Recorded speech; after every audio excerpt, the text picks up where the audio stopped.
పూరా లోకల్. ఇప్పుడు చూసుకున్నట్లయితే ప్రస్తుత కాలంలో పిల్లలు చేయాల్సిన పనుల కంటే ఎక్కువ చేసేస్తున్నారు. అవి వేరే అదర్ అన్న అనుకోండి, ఏదన్నా అనుకోండి. ఎందుకంటారు అంటే హార్మోనిక్ చేంజెస్ వల్ల అంటారా, లేకపోతే వీళ్ళు ఉంటున్న సరౌండింగ్స్ బట్టి అంటారా, వే ఆఫ్ థింకింగ్ బట్టి అంటారా, ఫ్రెండ్స్ వల్ల అంటారా, ఏంటి అంటే పేరెంట్స్ తప్పు కూడా ఏమన్నా ఉందంటారా ఇందులో? పిల్లల్ని కనడం పెంచడం అనేది చాలా ఒక పెద్ద ప్రక్రియ. సంతాన ధారణ, సంతాన పాలన రెండూ ఉంటాయి అన్నమాట. సంతానం అనేది ఏంటంటే మన వంశాన్ని, మన కుటుంబాన్ని, మన జాతిని, మన దేశాన్ని ముందుకు తీసుకెళ్లే ప్రక్రియ. అప్పుడు మనం పెరిగిన పరిస్థితులను బట్టి, మన వంశాచారాలను బట్టి, మన ప్రాంతాచారాలను బట్టి, కుటుంబ గౌరవాలను బట్టి పిల్లల్ని సరిగా పెంచాలి. సో ఎడ్యుకేషన్ ఇప్పుడు వచ్చేసరికి ఎడ్యుకేషన్ వల్ల ఇటువంటి విపరీతమైన పోకళ్ళు రావడం జరుగుతుంది. చిన్నప్పటి నుంచి ఆడపిల్లకి ఇంటి వద్ద గృహస్థ జీవితం, గృహంలో నిర్వహించే కార్యక్రమాలు, పెద్దల పట్ల ఎలా ఉండాలి, ఏమిటి అనేది చేసేవారు. ఇదివరకు కాలంలో నీరు తెచ్చుకోవడం అనేది చెరువు నుంచి బయట నుంచి నీళ్లు తేవాలి. ఆ నీళ్లు తెచ్చే ప్రక్రియతో ఎక్కువ ఆడపిల్లలే చేసేవారు. ఇప్పుడు అసలు ఆడపిల్లలకి నీరు తెచ్చే అలవాటు ఉందా?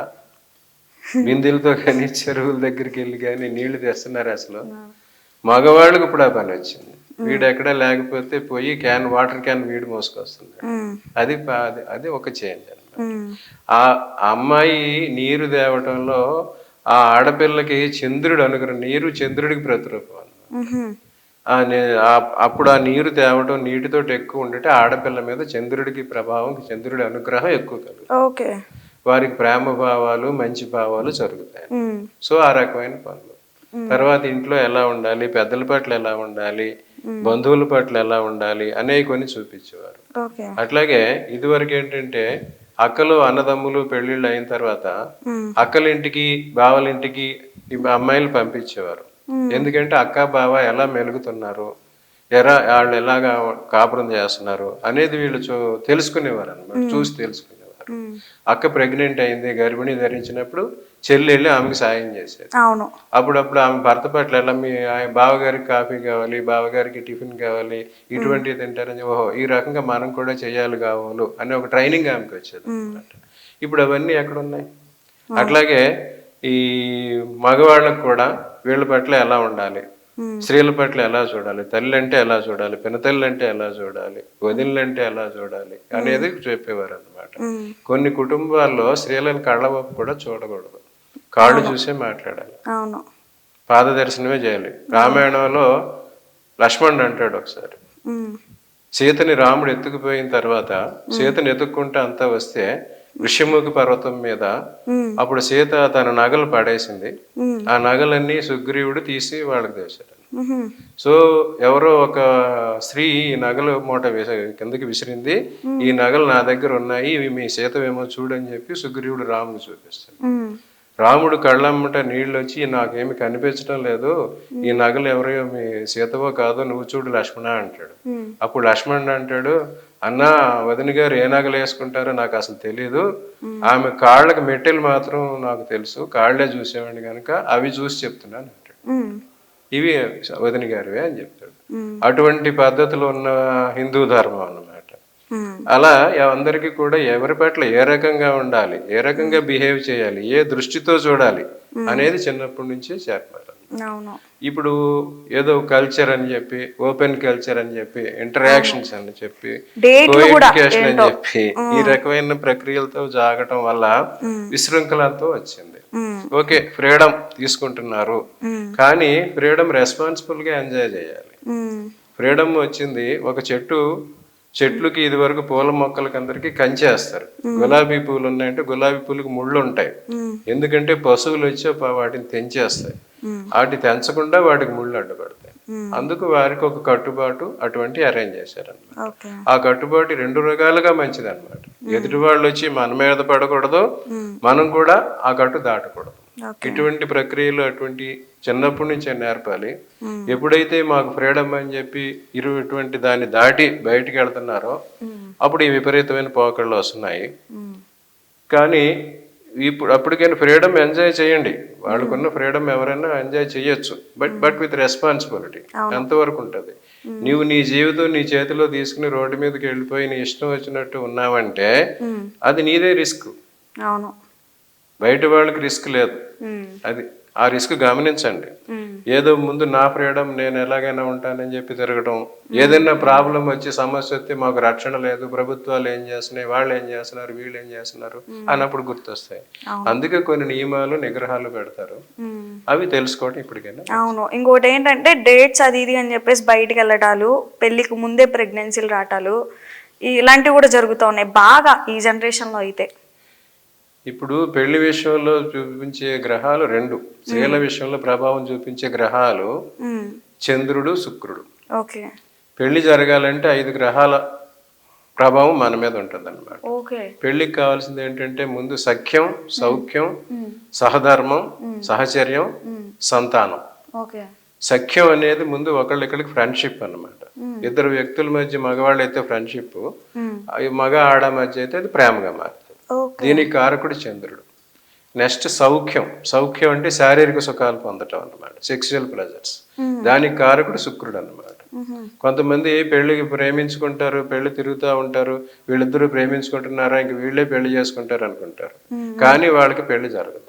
ఆ చంద్రుడు సరిగా లేకపోతే వాళ్ళ ప్రేమ విఫలం అయిపోతాయి.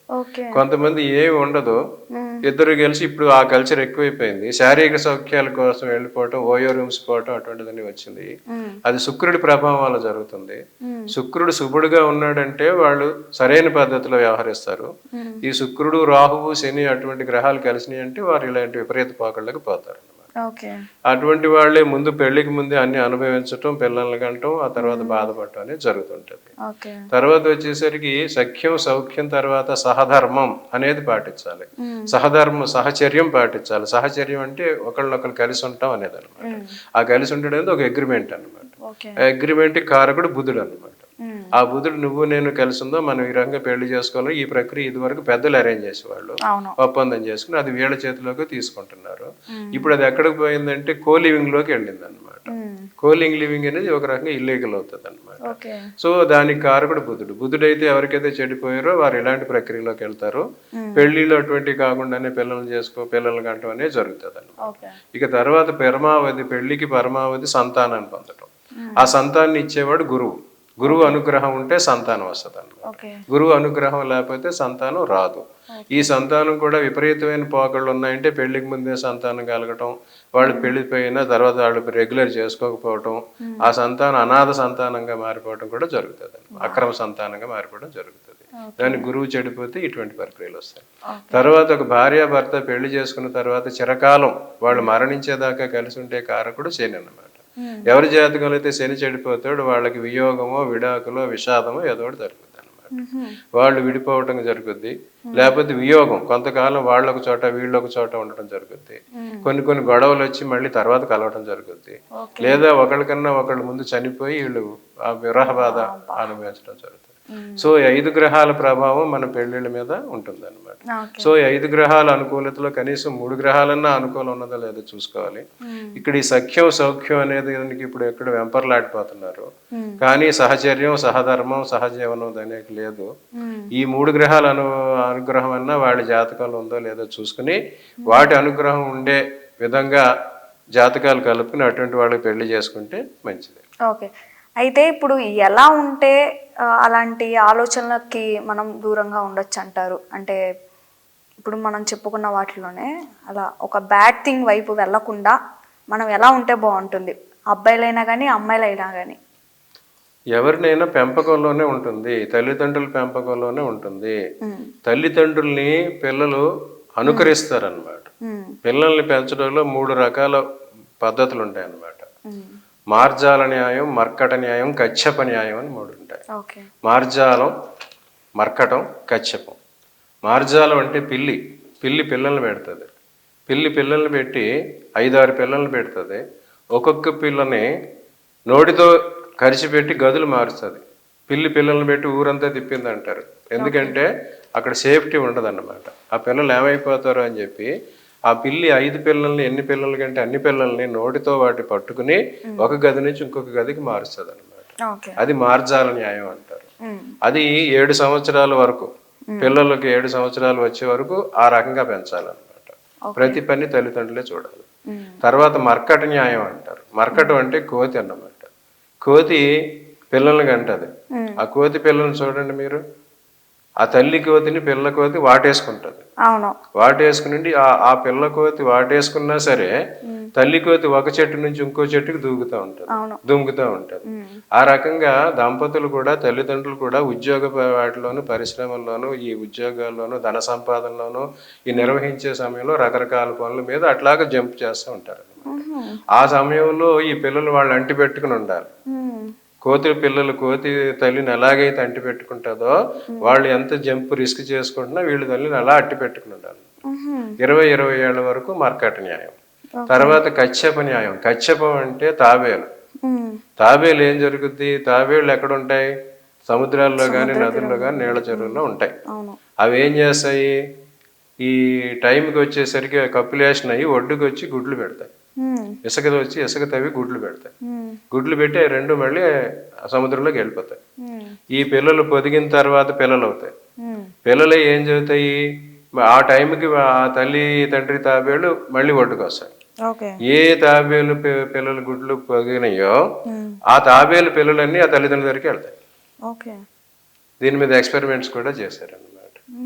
సో ఆ రకంగా పిల్లలు పెద్దోళ్ళు అయ్యి బయటకు వచ్చి ప్రయోజకులు అయిన తర్వాత తల్లిదండ్రుల దగ్గరికే వెళ్ళాలి, అనుసరించాలి. ఈ రకమైన న్యాయం అనేది ఉంటుంది అన్నమాట. మార్జాల న్యాయం, మర్కట న్యాయం, కశ్యప న్యాయం. ఇవి అనుసరించలేకపోతే మరి ఇప్పుడు తల్లిదండ్రులు కూడా చాలా మంది కనిపెట్టుకోకుండా ఉంటున్నారు, మరి పిల్లల్ని గాలికి వదిలేస్తున్నారు. మరి ఇద్దరికి ఉన్నది అదే కదా, మార్జాల న్యాయం, మర్కట న్యాయం, కశ్యప న్యాయం తల్లిదండ్రులు పాటించాలి. ఆ పాటించినప్పుడే వాళ్ళు కూడా అలా ఉంటారు. అదే అంటే తల్లిదండ్రులను చూసే నేర్చుకుంటారు అన్నమాట. కొంతమంది ఉంటారు, పెళ్లి అడిగిన తర్వాత ఏదో విభేదాలు వచ్చినాయి, విడిపోతారు. ఆ తర్వాత వచ్చి వాళ్ళ పిల్లలు పెద్దోళ్ళు అవుతారు. అయిన తర్వాత నా తల్లి ఎవరు, నా తండ్రి ఎవరు అని అడిగే ప్రశ్న వాళ్ళకి వస్తుంది. అందరినీ చూస్తారు, వాళ్ళ ఫాదర్ మదర్ వచ్చారు, ఇలా ఉన్నారు, నా ఫాదర్ ఎవరు అని అడిగాడు చాలా మంది ఉన్నారు అన్నమాట. అప్పుడు ఏ సమాధానం చెప్తారు? ఏదో ఒక చిన్న ప్రాబ్లం వచ్చింది, దానికోసం మేము విడిపోయాము అనుకుంటే అది తర్వాత వాళ్ళ మీద తీవ్రమైన ప్రభావం చూపిస్తుంది. అందుకే సింగిల్ మదర్స్, సింగిల్ ఫాదర్స్ అనేది మన భారతదేశంలో ప్రక్రియ కాదు, అది వెస్టర్న్ కల్చర్. ఈ వెస్టర్న్ కల్చర్ నేర్చుకోబట్టి ఇటువంటి వచ్చినాయి. వెస్టర్న్ లో కూడా ఇది లేదు. ఇప్పుడు తర్వాత ఏం జరుగుతుందంటే మరణం తర్వాత వెస్టర్న్ కల్చర్ లో కూడా ఒక పద్ధతి ఉంటుంది. వాళ్ళు మరణించిన తర్వాత తల్లిదండ్రుల్ని వాళ్ళు సమాధి చేస్తారు. చర్చిల దగ్గర బరియల్ గ్రౌండ్ లో సమాధి చేస్తారు. ఆ సమాధి చేసేప్పుడు అడుగుతారు, తల్లిదండ్రులు ఇద్దరు కలిసి ఉన్నారంటే కపుల్స్ కి ఒక సమాధి ఉంటుంది. భర్త చనిపోయిన తర్వాత కొంతకాలం భార్య చనిపోతే వాళ్ళిద్దరికి ప్లేస్ రిజర్వ్ చేసి వాళ్ళిద్దరి సమాధులు పక్క పక్కనే అరేంజ్ చేస్తారు. తర్వాత విడిపోయారంటే సింగిల్స్ అంటారు, సింగిల్ సమాధి చేస్తారండి బరియల్ గ్రౌండ్, సింగిల్స్ అంటారు. ఆ రకరా ఉంటాయి. అప్పుడు వీళ్ళు బాధపడతారు, అలా సింగిల్సా, వీళ్ళు అయిన తర్వాత ఏం చేసిన తర్వాత మన వాళ్ళు, మన హిందూ ఆచారంలో అయితే సంవత్సరం వాళ్ళకి సంవత్సరేకాలు పెట్టడం, శ్రాద్ధాలు పెట్టడం. అలాగే వెస్టర్న్ కల్చర్ లో కూడా వాళ్ళు సంవత్సరం వెళ్ళి తల్లిదండ్రులు చనిపోయిన రోజు అక్కడికి వెళ్ళి ఫ్లవర్స్ వేస్తారు. అప్పుడు చాలా మంది ఇప్పుడు ఏం చేస్తారంటే, అయ్యో నేను విడిపోతే నన్ను సింగిల్స్ బరియల్ గ్రౌండ్ లో బరీ చేస్తారు, అది వద్దు, నేను కపుల్స్ గానే ఉంటానని చెప్పి దీనికి వస్తున్నారు. ఇప్పుడు ఆ రకమైన నేర్చుకోండి. వెస్టర్న్ కల్చర్ చూసి వాళ్ళలో పెళ్లిళ్ళు చేసుకోవటం, విడిపోవటం అన్నారు. వాళ్ళు కనీసం మరణానంతరమైనా కలిసి ఉండే ప్రయత్నం చేస్తున్నారు.